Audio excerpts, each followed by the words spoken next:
Bismillahirrahmanirrahim. Qala al-mu'allif rahimahullah ta'ala wa nafa'ana bihi wa ta'ulumihi wa matana bi asrarihi fit daraini amin ya rabbal alamin. Sama nikah masih lanjut ayat yang 163. Nggih, betul. Masih surat An-Nisa ayat 163 episode 184. Kita sapa dulu Bah pendengar yang ada di Tuban ini, Mang Sera yang mendengar melalui gateway Persantren Udara 9 lewat HP. Mohon maaf Mang Sera yang di Tuban ya. Mungkin dari repeater gateway ini di Mojokerto ini kurang tinggi sehingga Anda bisa mendengarkan suara Bah Soleh saja. Begitu, mohon maaf, matur suwun. Monggo Bah dilajeng. Kalau boleh tahu Tuban mana, maklum? Wah, kurang tahu, namanya di HP hanya Mang Sera Tuban seperti itu. Mungkin dia mendengarkan sekarang ini ya Pak.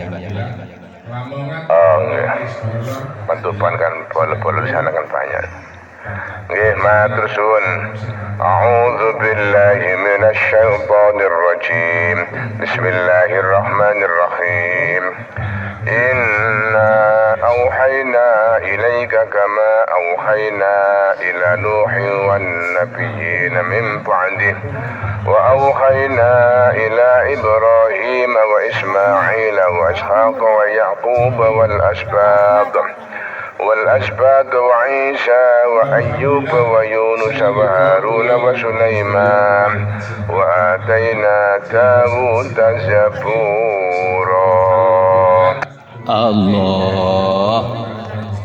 ورسولا قد قصصناهم عليك من قبل ورسولا لم نقصصهم عليك وكلم الله موسى تكليما Allah. رسولا مبشرين ومنذرين لئلا يكون للناس على الله حجة حجة بعد الرسل وكان الله عزيزا حكيما صدق الله العظيم صدق الله العظيم Sadaqallahul azim. Maha benar Allah dengan segala firman-Nya dan Dialah yang maha benar. Bismillahirrahmanirrahim. Inna auhayna ilaika kama auhayna ila Nuhin ila akhirih. Kalau sebelumnya kemarin sudah kita jelaskan bahwa sapa sing beriman Gusti Allah, percaya dina akhir, melaksanakan perintah Allah, mereka mendapat pahala yang sebanyak-banyaknya. Yang sekarang inna setune ingsun Allah iku auhayna paring wahyu sapa ingsun Allah ilaika maring sira Muhammad kama auhayna kaya oleh paring wahyu sapa ingsun ila Nuhin maring Nabi Nuh wan nabiyina lan para nabi kabeh mimpati saking sakwise Nabi Nuh. Wa auhayna lan paring wahyu sapa ingsun ila Ibrahim maring Nabi Ibrahim wa Ismail lan Nabi Ismail wa Ishaq lan Nabi Ishaq wa Yaqub lan Nabi Yaqub wal asbat lan pira-pira anak putune kabeh wa Isa lan paring wahyu Nabi Isa wa Ayyub lan Nabi Ayyub wa Yunus lan Nabi Yunus wa Harun Nabi Harun wa Sulaiman lan Nabi Sulaiman. Kabeh mang wa ataina lan maring sapa ingsun Daud ing Nabi Daud Zabura ing kitab Zabur. Sallallahu alaihi Muhammad. Allahumma shalli alaihi wa ala alihi washabihi. Allahumma shalli alaihi washabihi. Kalau kita melihat ayat 163 sebagaimana yang ditanyakan jamaah kemarin, apakah wahyu telah diberikan kepada Nabi Muhammad? Nah ini semua para nabi, semua para rasul telah diberi wahyu oleh Allah. Mungkin Pak Ireng takon pian ya. Semua para nabi, semua para rasul terutama semua diberi wahyu oleh Allah. Ini salah satu sampel diantaranya inna auhayna ilaika. Khususnya khitabnya dialamatkan kepada Nabi Muhammad setelah memberikan wahyu kepada kamu wahai Muhammad. Tapi hanya bukan kamu wa auhayna ila Nuhin wa nabiyyin, Saya juga memberikan wahyu kepada orang-orang nabi yang lain, para nabi yang lain. Mimpati setelah Nabi Nuh, berarti seluruh para rasul telah diberi wahyu oleh Allah. Hanya saja yang berupa besar kitab itu 4. Zabur diberikan kepada Nabi Dawud, Taurat diberikan kepada Nabi Musa, Injil diberikan kepada Nabi Isa, Al-Quran diberikan kepada Nabi Muhammad. Ini yang perlu diimani dan nanti akan ditanyakan ketika di alam barzah oleh malaikat Mungkar Nakir. Kita buka Al-Quran Kitabi dan sebagainya. Itu zaman Nabi Muhammad. Ini zaman Nabi Dawud pian, kita buka ya Az-Zabur Kitabi dan seterusnya. Lah, berdasarkan dari ayat ini maka seluruh para rasul telah diberi wahyu oleh Allah. Apakah secara totalitas besar seperti kitab itu, yang lain seperti instruksi, suhuf, termasuk suhuf Ibrahim wa Musa ila akhirih dan yang lain. Karena apa? Ketika Allah sudah memberikan ngangkat seorang rasul, maka rasul itu telah diberi pedoman oleh Allah sebagai acuan untuk berdakwah. Bukan berdasarkan apa jari, ndak. Seluruh para rasul diberi acuan oleh Allah, apakah kitab, apakah lempiran atau instruksi coro zaman saiki, itu sebagai pedoman untuk mengatur umat, sebagai pedoman untuk beribadah kepada Allah. Adik gak sawenake dhewe mboten, ada aturan-aturan yang mereka lakukan sesuai dengan instruksi yang diwahyukan Allah kepada hambanya. Sebagaimana kita hidup di dunia, kita hidup di berbagai daerah, ono Tulungagung, Blitar, Kediri, Nganjuk, Jombang, Mojokerto, sampai Pasuruan.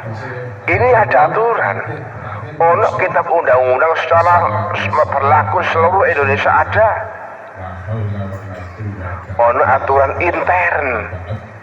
Mojokerto punya kebijakan sendiri, Tulungagung punya kebijakan sendiri, Pasuruan punya kebijakan sendiri, Surabaya punya kebijakan sendiri.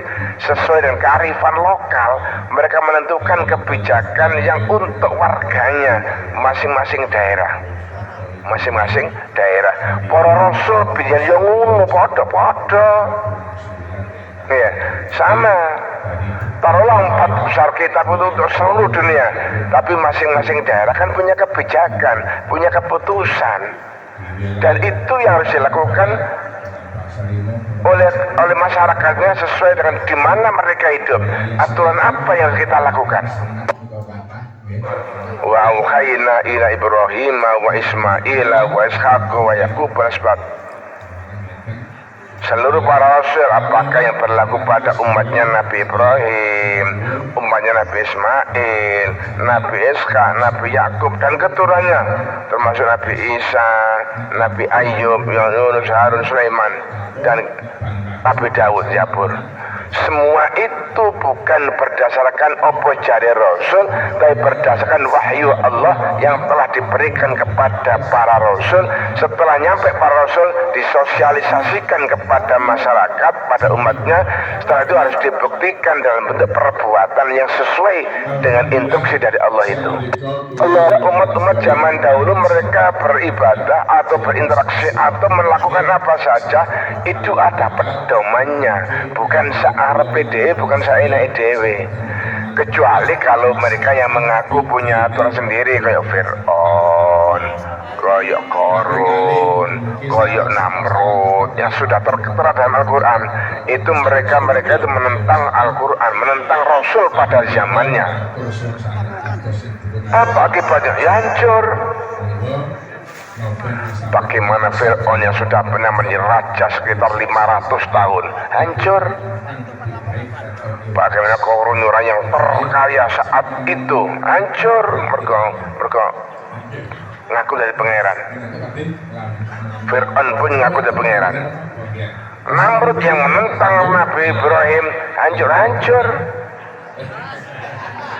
itu sebagai bukti, sebagai tanda wong biyen sing nentang rasulnya gak kok hancur nggih alam akhirat to, nggih alam dunia pun sudah diberikan Allah kehancuran. Sengaja Allah mengkisahkan para rasul semacam itu sebagai cerminan bagi kita. Oh iya rek, para rasul biyen memang melakukan perintah Allah, sehingga setiap para rasul ono sing nentang. Lah wong sing nentang jelas wong meneh-meneh dah hancur dunia akhirat. Logika kita mengatakan, wis ngeten logika kita. Kita hidup di Indonesia, harus patuh hukum Indonesia. Di samping secara meluruh di Indonesia, masing-masing daerah punya kebijakan. Sing Sidoarjo, Surabaya sampai Tulungagung punya kebijakan daerah di mana mereka hidup. Lah, ketika kita sudah mereka hidup di daerah itu punya aturan. Gini. Ketika kita orang itu melanggar aturan, baik kebijakan daerah maupun pusat, dia akan kena sanksi. Otomatis kena sanksi. Karena apa? Kehidupannya tidak mengikuti aturan yang ada, tapi kehidupannya berdasarkan sak karepe anake dhewe. Ini yang tidak boleh. Mereka punya kebijakan masing-masing daerah tidak sama. Ya patuhi mereka. Wong ati Allah wa ati Rasul wa ulil amri minkum. Taatlah kepada Allah, taatlah pada Rasul, dan taatlah pada pemerintah setempat. Kudu anut. Nah, kalau saya naik dewe, Rasul dulu juga begitu. Umat-umatnya harus mentaati apa yang tertera yang diwahyukan Allah pada para Rasul saat itu. Kok melanggar, ya kena sanksi. Itulah bedanya sanksi umat-umat zaman dahulu dan sanksi yang telah diberikan Allah pada umat kanjeng Nabi Muhammad. Sanksi umat-umat zaman dahulu itu diberikan Allah bukan hanya di akhirat, mulai alam dunia mereka sudah diberikan tampak sanksi oleh Allah. Mau berupa apa saja, sing kerem, sing amblas, sing hancur. Bagaimana Fir'aun kerem, dunyane wis megap-megap, hap megap-lelep. Bagaimana Korun ambles bumi, tinggal cerita. Sak dunyane sak wong sak anak buah diblesno karo Gusti Allah wis mbok ganti. Namrud hancur ketika Gusti Allah ngirim pasukan tawon dientupi. Di alam dunia ngosek mati. Iku contoh konkret. Ini contoh konkret. Itu zaman umat zaman dahulu. Umatnya zaman kanjeng Muhammad gak diketok di alam dunia, tapi diberikan langsung di akhirat. Apa? Jaga nih, buat menawa usia tuanya gelem tobat, gelem tadi mu'alaf sehingga tadi wong sing apik. Walaupun hidupnya umat kanjeng Nabi Muhammad relatif singkat dibanding dengan umat-umat zaman dahulu, tapi kan peluang untuk melakukan ibadah jauh lebih banyak, dan pahalanya pun dilipat gandakan oleh Allah. Dari sinilah maka ketika orang itu taruhlah nom-nomanin dah waplek ngokong wis saenake dhewe, tapi kalau masa tuanya hatinya dibuka oleh Allah, diberi hidayah oleh Allah sehingga mau melakukan perintah Allah sesuai dengan pada zamannya. Ini saiki ya zaman Al-Quran, mereka melaksanakan ibadah sesuai Al-Quran hadis, insya Allah ya aman-aman saja. Dikata sih waplek ndapel di alam dunia, ternyata sanksinya tidak diberikan Allah di alam dunia, tapi sekaligus nanti diberikan di akhirat. Sehingga wong-wong sing gak tau ibadah nyuwun sewu atau non muslim itu enjoy aja di alam dunia, enjoy aja. Karena apa? Itu tadi umatnya kanjeng Nabi Muhammad kalau mendapat teguran atau siksa atau mendapatkan sanksi, bukan diberikan di dunia, tapi langsung nanti diberikan di akhirat. Lebih sengsara lagi, lebih berat lagi. Berarti kalau umat zaman dulu itu sanksinya double, Pak, dunia akhirat kan? Betul sekali. Sanksinya dunia akhirat. Walaupun sekarang juga ada sanksi di akhirat, tapi tidak begitu tampak. Nggak begitu menyolok dibandingkan umat-umat zaman dahulu. Ya ada, di alam dunia kayak DP, hanya DP. Semua saksi yang diberikan Allah pada hambanya nggak alam dunia itu DP. Sak soro-sorone sanksi nggak alam dunia itu hanya sekedar DP. Akan lebih berat nanti ketika di alam barzah, apalagi lebih berat lagi ketika di neraka. Sebesar apapun sanksi di dunia itu hanya sekali DP. DP lagi agak yang mau DP ya. Kayak wong kadang cek kemenye dijang lakoni apa cek apa deh. Nggak takut sanksi akhirat. Kembalikan diri kita masing-masing. Kita introspeksi diri kita masing-masing. Ya, nih ayat 163 mengkisahkan bagaimana orang-orang zaman dahulu berpedoman pada kitabnya pada masanya. Awake dhewe ya wis kayak contoh karo Gusti Allah. Ku lho contone biyen sing kanut kitabe, kanut aturan nah sanksi. Saiki awake umat Muhammad ayo anut aturan. Kitabe Al-Qur'an syariatnya sudah ada. Ternyata wis kayak peringatan dibandingkan dengan umat dahulu kok cek pancet ae kelakuan umat Muhammad. Yo titenono meneh-meneh sanksi akan berlaku kepada yang bersangkutan. Dibanding-banding umat yang terbaik silakan ibadah agar mendapatkan hidayah ya dadi wong sing apik selamat dunyane selamat akhirate. Niku cek mokong cek ngenyang ae yo menungso niku. Kalau mereka tidak takut sanksi akhirat, bahkan orang yang tidak percaya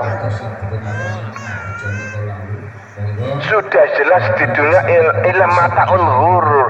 Hidup di dunia ini tipuan belaka, kamuflase. Hanya berapa tahun, taruhlah paling suwe 100 tahun. Iku enek ono. Kadang umur 80 nekak-nekak ya ada yang 80 lebih. 100 juga ada. Wis rata-rata 70 ngene, nek Nabi kan 60 tak 63. Wis rata 70 ngene. Wis kurang pirang tahun. Kok cek ngurumang sani ae. Iya ra umur sakmene. Berarti jatahku urip kare mek didik alam donya. Ketika mereka menyadari urip ing alam donya tinggal sikit ya dipakai perbuatan yang baik, diperbanyak yang baik, jangan sampai waktu luang. Kok ketika api-api tok wis urip kare mek didik alam donya ae. Ya, di Mojokerto ini ada Pak, umur mungkin yang paling tertua di Indonesia itu Pak, di Dusun Mojolebak, Dusun Kelobok, Desa Mojolebak, Kecamatan Jetis, Kabupaten Mojokerto.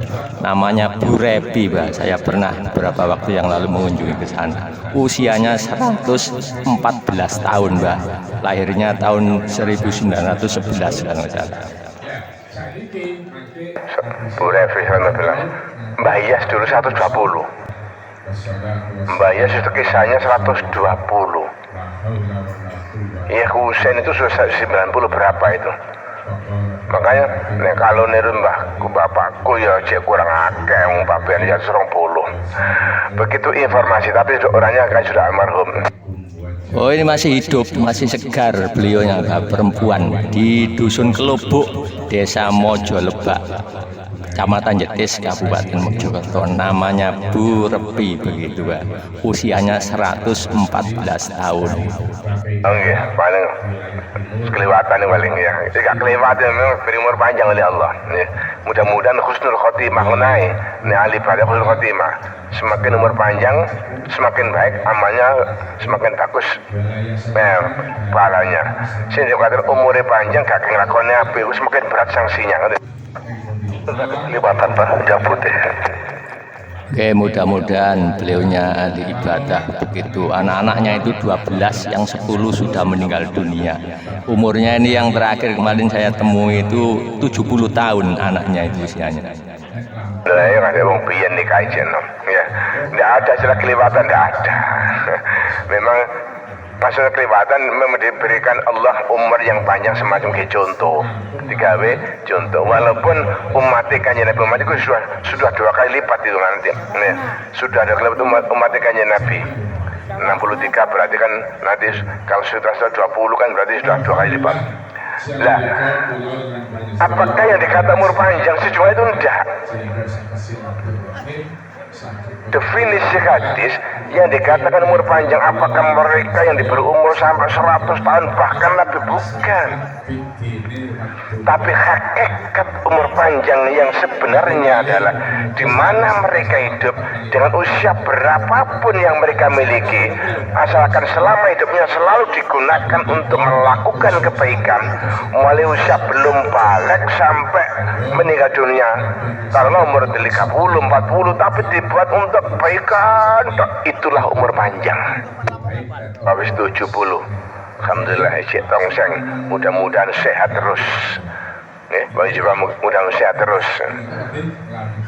Nanti Tuhan sebenarnya rindu dengan jenengan ngoten niku, ngoten Mbak Juba. Jumpat 6 bulan, Pak. Oh nggih lho, emang Budi Sari lah 74 malan. 74 nah. Bang Haji Umar Rama wingi 70 pinten? 78 atau 9 Bang Haji. Ini mertua saya yang laki-laki. Ini 86 sekarang ini Pak. Alhamdulillah masih sehat. Oh nggih. Berarti 86 paham berarti ngoten. Nggih, insyaallah. Nggih lho, usia panjang semacam itu ya mudah-mudahan jamaah doangan sebenarnya umurnya panjang semua, sehat semua, ahli ibadah semua. Mergo nek kata umur panjang wong saiki kadang-kadang nyuwun sewu ngapunten. Wong aku doa ana sehat, dawa umurku cek awet momongan putu iki sing gak oleh. Rugi. Wong biyen niku lek dongano awake sehat, umurku dawa cek awet momongan putu jadi lawur ge momongan putu lapo iki harus dawa-dawa. Kalau bisa ya panjang usianya, panjang rezekinya dan barokah, panjang ibadahnya begitu Pak. Idealnya semacam itu memang idealnya. Tapi kadang unen-unene wong biyen ngoten niku. Kenapa kok mereka mengatakan unen-unen semacam itu? Itu tadi ucapan warisan dari nenek moyang kita dulu yang mungkin dulu itu belum Islam. Kita sadar bahwa Mojopat dulu dikuasai oleh Hindu. Ya, Hindu. Lah unen-unen semacam itu masih diwariskan kepada anak cucunya sampai sekarang. Makanya ucapan ini muga-muga awake sehat, umur dawa cek awet momongan putu. Iku wong biyen.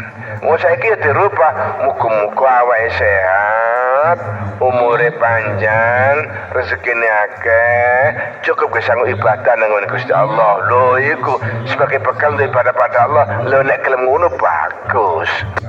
Kita harus sadar nek wis umure ndukur swidak, sisa-sisa harta benda itu pemberian Allah, itu kayak ibadah ae wis. Kate ge opo mai wis kana wis, nek kana kate sing digawe sangu opo katene. Donya ditinggal. Ketun rugi dhewe. Rugi dhewe. Sudah usia semacam itu bisa nyambut gawe semangat, oke, harus. Tapi sebagai bekal untuk beribadah pada Allah, bukan dengan usia wis nukur swidak 70 nyambut dengan ketujuh tumpu eman ke keapian ke sedekah eman ke ziarah eman ke umrah eman menikmati ketun pol sangat pol ketune, bukan hanya sekedar menyesal, sangat menyesal. Jadi umat Nabi Muhammad, iya umat zaman biyen ratusan tahun. Kalau toh sekarang ada ratusan tahun kan hanya 1-2 aja. 1-2 aja yang ratusan tahun. Sak dawa-dawa umat Kanjeng Nabi gak ono 200 150 gak ono kali. Yung biyen niku umure ratusan tahun. Nabi Ibrahim umur 80 kait sunat. Umure sing arep 500 sampai 400. Nabi Nuh 1200 tahun. Nabi Adam 100 tahun. Nabi yang lain Nabi Isa 570 tahun. Nabi Isa standar akhir Nabi Isa 570 punjul. Ndukure tambah akeh usiane. Loh, Nabi Isa sing ndukure Kanjeng Nabi Muhammad itu 571. Nggih, 571. Loh, begitu jeglek kayaknya Nabi terakhir 63. Mari 570 tahun Nabi Isa. Pungkasan kayaknya Muhammad 63. Itu sudah kebijakan Allah. Dan umatnya kayaknya Nabi Muhammad itu dawa-dawa kok jalan biyen tambah umpal-umpal gak alam donya. Tambah kata awak kayak ngono wong lawas apa sih iki. Umur sakmono wis gak ono donya jebak penduduk tambah padet dadane. Ya Rabbi. Wis sing penting kita sebagai hamba Allah harus mengakui hamba Allah. Kita punya aturan. Baik Quran, hadis maupun aturan yang ada kaitannya kehidupan di dunia, semua itu harus kita taati. Allah sudah memberikan contoh pada para rasul sengaja dituangkan dalam Al-Quran sing daplek kena sanksi. Jangankan kok daplek. Nek para rasul ucapan tok dadi sanksi san. Nek umat yang baru bertindak, nek para rasul belum sampai dilaksanakan, ejek kerteke ati, ejek ucapan tok iku dadi sanksi wis kena sanksi nek rasul. Nabi Yunus ini mengono wa Yunusa wa Haruna Yunusa. Nabi Yunus iku ejek omongan tok kena sanksi. Gara-gara Allah berikan tanda mendung mergo umatnya dijak ibadah wangel. Samone truk sini gak kelem ibadah, gak kelem tunduk, kok bakal Gusti Allah nekano udan terus banjir. Lah Nabi Yunus waktu ku sadar umatnya dijak ibadah kok gak pate gelem blas ndablek tok mendung pau peteng. Sampai ono ulur-ulur jare sampe saiki. Pumpung aku gurung katut kena banjir kudanan aku tak ngali tak nyengkre. Loh, belum terjadi jek tanda mendung tok. Nabi Yunus wis ngalih pindah karepe pindah daerah numpak kapal. Akhirnya sanksi Gusti Allah. Lapo? Engko niku putus asa, cara gampang Jawa purik wong gurung tak ini. Ya ana sanksi saiki. Praune bocor oleng, Nabi Yunus digelem gak kenduncang laut sebagai korban. Walaupun akhirnya ditelan oleh ikan. Walaupun juga selamat, tapi ku sanksi dari Allah. Iku Rasul. Itu Rasul langsung dengan sanksi karo Gusti Allah. Iki omongan tok yang kena sanksi. Contoh, dulu Nabi Ibrahim sebelum punya anak pernah berkata, ketika adanya kurban, jangankan saya diperintah kurban antara 10 sampai 100 bahkan 1000 unta setiap tahun berkurban.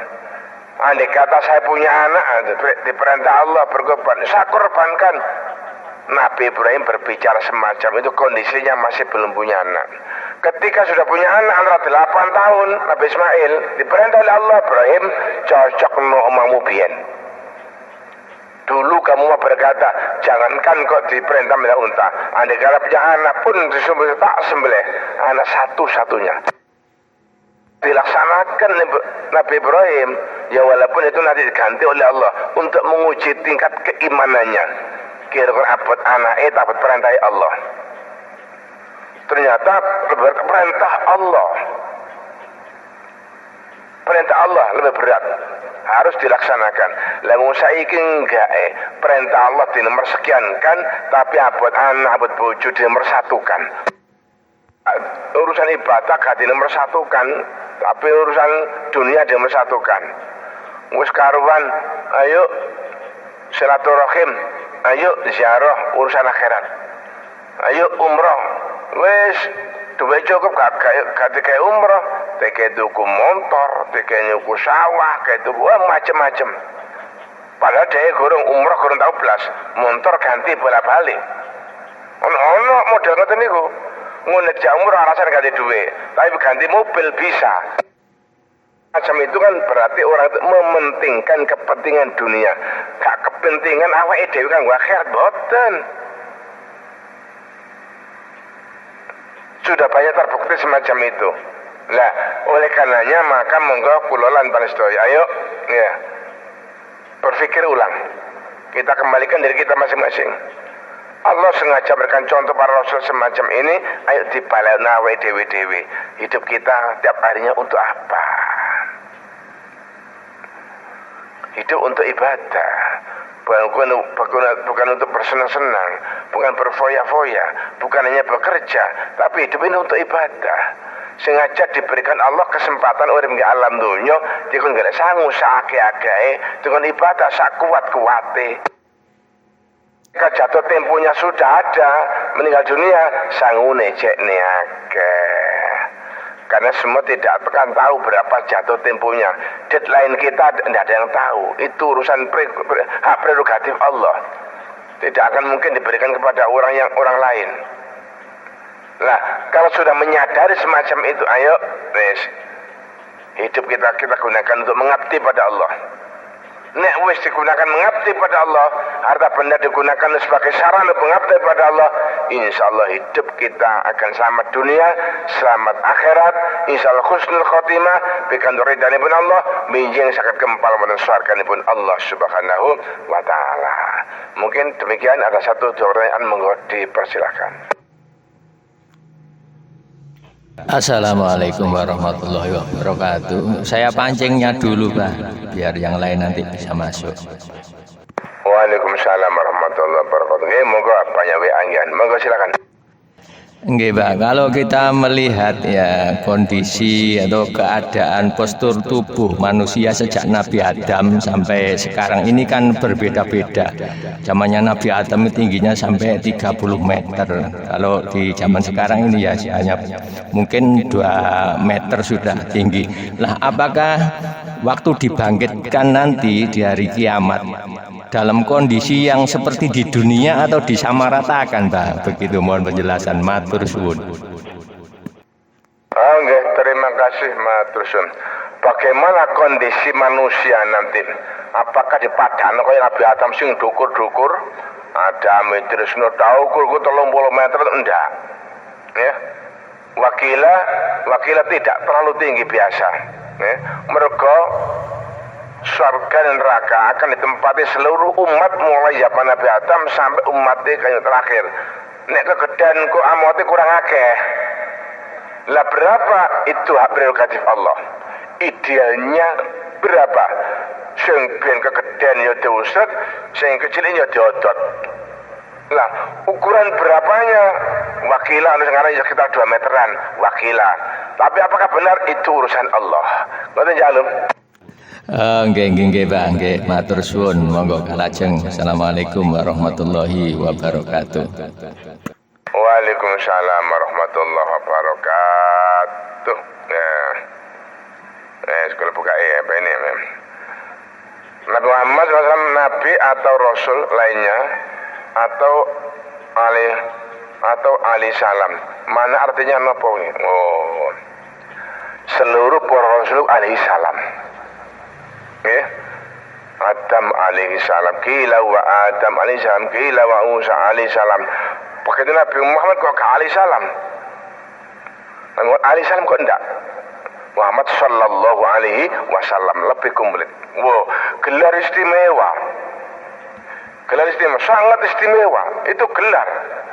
Ya, alaihi salam. Alaihi salam. Tapi begitu Muhammad sallallahu alaihi wasallam. Coro saiki. Panggilannya beda. Ada 2 di belakang ada, di depan ada. Rasul sudah ada. Muhammad ada, di depan ada apa? Sayyidina Muhammad. Belakang sallallahu alaihi wasallam. Loh, ada gelar depan belakang itu sebagai tanda, sebagai bukti lek ono umat Kanjeng Nabi Muhammad yo duwe gelar ngarep yo ono mburi ono. Sekarang terbukti gelar sing ngarep yo ono. Nek jaman biyen niku ono DRS, ono insinyur ngarep. Ngarep. Mburi yo ngarep ono DRS, insinyur, doktor, profesor ngarep. Mburi ni ono MPD, macam-macam sampai ono MSI manusia setengah iblis. Oke, sarjana alam gaib, pelesetan ngoten. Nah, itu gelar. Maka harus dibedakan antara rasul zaman dahulu dan Muhammad. Rasul murid ahli salam, tidak ada ngarep-ngarepe kano. Tapi Nabi Muhammad komplit. Sayyidina juga gelar, belakangnya juga sallallahu alaihi wasallam. Lebih komplit tambah dawa kajeng wali salam. Gelar akeh, dodono umate gelar akeh. Ngar profesor, doktor, kiai mburine, SE, MND, macam-macam tunggal ngoten niku. Itu bukti konkret Kanjeng Nabi Muhammad mengawali berarti berlaku untuk umatnya dan sekarang terbukti semacam itu. Ngoten bapaknya dari Surabaya sangat jeli sekali oleh takon. Yang lain ada lagi. Assalamualaikum warahmatullahi wabarakatuh. Waalaikumsalam warahmatullahi wabarakatuh. Monggo patahin. Nggih, Pak. Niki pas Jumatan dan samenika niku memperingati lahirnya Nabi Muhammad sallallahu alaihi wasallam. Lajeng pas Jumatan niku khotib sering membaca sebut Nabi Muhammad. Lajeng jamaah menika mengucapkan Soalnya Allahumma sholli alaihi. Tiap mengucapkan Allahumma sholli ala Muhammad niku jamaah mengucapkan Allahumma sholli alaihi. Niku batal apa mboten jamaah saya mengucapkan Allahumma sholli alaihi niku ya? Batal tidak ketika waktu khotib membaca itu dibaca dalam hati tidak boleh diucapkan. Ya. Soalnya wa may yatakallama famut lahu wa fala jum'atalah, di situ kena sanksi. Ketika mereka tidak boleh berbicara. Siapa yang berbicara maka tidak ada artinya. Lagu. Fala jum'atalah dianggap kawan jum'atan mereka ngomong. Termasuk menjawab semacam itu. Ya, nanti jawabnya itu ketika dalam hati. Makanya khotib kalau mancing-mancing mau jawab. Monggo kita sama muni alhamdulillah kayak pidato ngomong ndak boleh. Ya, ndak boleh. Khotib memancing sehingga jamaah melang nerusno. Monggo kita sama-sama subhanallah, subhanallah ndak boleh. Monggo sama-sama muni alhamdulillah ndak boleh. Maka ketika disebut Nabi Muhammad dibaca dalam hati, jangan diucapkan dalam lisan. Begitu instruksinya patahin. Oh nggih ya. Karena waktu niki kan napa niku khotib sering membaca ucapan Nabi Muhammad karena di hari lahirnya. Dan kula piyambak nggih dari sampai ngertos nggih tetep mengucapkan tapi mboten banter tapi ten lesan. Nggih insyaallah di samenika selanjutnya kula badhe ngucapaken ten ati kemawon karena sebelumnya itu belum tahu. Mugi-mugi dimafu kula membaca menika Yai. Matur suwun. Assalamualaikum warahmatullahi wabarakatuh. Waalaikumsalam warahmatullahi wabarakatuh. Wis delingno nggih khotib nggih bilali kok cuma bila saiki iku gak dikatutno ngono ae. Sing singkat tok sing nek bilajan biyen niku dikatutno hadis iku. Nah, wa may yaqallam faqad lahu wa man lahu fala jum'atalah nunum ansi baru ansi tu masmau hati rahimakumullah. Wis pesen kali ngomong. Biyen niku cuma sing hadis sing situ iki gak dikatutno wala bila sing mendek-endek tok iku. Begitu matur suwun. Satu lagi kalau ada monggo. Kalau pas doa baca amin tidak apa-apa ya? Tidak apa-apa. Kalau pas doa amin tidak apa-apa. Karena itu kita jawab amin. Amin boleh kalau itu. Karena memang kita setuju, sepakat. Amin tidak apa-apa.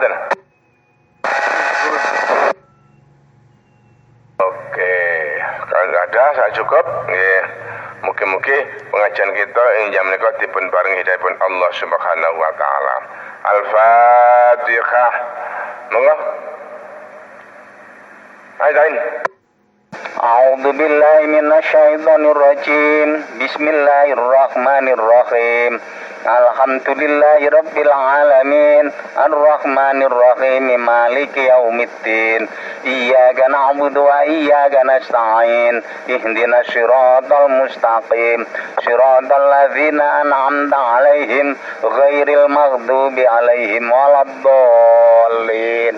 Rabbighfirli wa liwalidayya. Amin. Amin ya rabbal alamin. Bismillahirrahmanirrahim. Allahumma shalli wa sallim ala sayyidina Muhammad. Alhamdulillahi rabbil alamin. Amin. Allahumma ighfir lana wa li walidina wa liman habbalana wa li jami'il mu'minina wal mu'minat wal muslimina wal muslimat. Amin.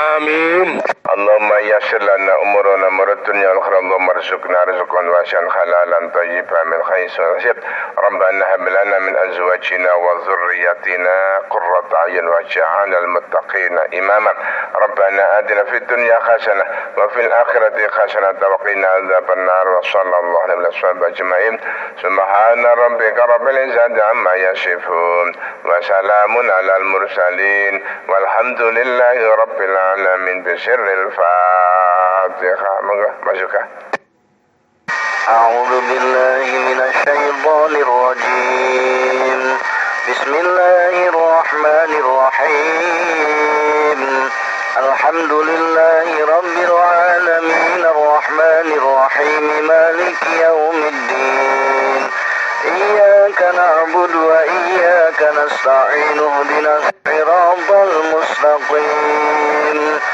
صراط الذين أنعمت عليهم غير المغضوب عليهم ولا الضالين رب اغفر لي ولوالدي آمين Amin, amin ya rabbal alamin. Amin ya rabbal alamin. Amin ya Rabbal Alamin. Terima kasih atas segala perhatian dan mohon maaf atas segala kekurangan, kekhilafan, kesalahan. Walafu minkum wallahul muwaffiq ila aqwamit thariq. Wassalamualaikum warahmatullahi wabarakatuh. Assalamualaikum warahmatullahi wabarakatuh.